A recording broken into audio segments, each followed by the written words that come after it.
សម្រាប់បងដែលគាត់អ្នកនៅខេត្តតាកែវនៅពេលដែលដាក់ពីបំលម៉ូតូបាទអ្វីដែលគាត់ចង់លឺគឺបែបនេះបាទតែអូនណៃអាចបើកម៉ូតូបានណាអូនថ្ងៃហ្នឹងអូនឯងចេញមកម៉ោង4មកណាស្អីបងស្អីបងឯងអាចដកម៉ូតូបានម៉ោង9ណាបងបងឯងមកយកតាសៀនបានមកផងណាបង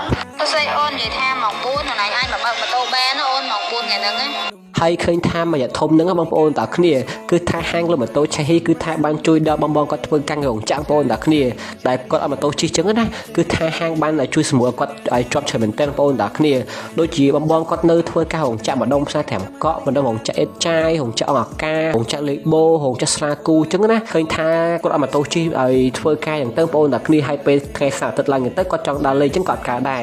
ចឹងហាងក៏ជួយសម្រួលគាត់ចឹងណាបងប្អូនតាគ្នាហើយពិសេសទៀតបងប្អូនតាគ្នាគឺថាមិនចាំបាច់មានលុយជួលនោះទេបាទដូចជាបងចឹងបងប្អូនតាគ្នាបាទគាត់ដល់ម៉ូតូគឺថាមិនចំណាយលុយសូម្បីតែ100ទេបាទសម្រាប់បងប្អូនដែលគាត់អ្នកខេត្តតាកែវហើយអ្នកធ្វើការអ្នករស់ស៊ី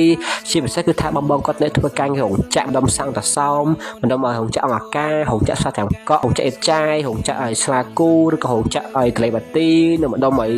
លីបូទេបាទបើត្រូវការចង់បងម៉ូតូជិះមិនថា Honda Dream មិនថាពួក Scoopy Honda Beat Honda Click ទេបងប្អូនតាគ្នាមិនចាំបាច់មានលុយជួលទេបាទអាចឆាតចូល page មកហើយដើម្បីដាក់តាពាក្យបំលម៉ូតូជិះខ្ញុំបងប្អូនតាគ្នាបាទអរគុណច្រើន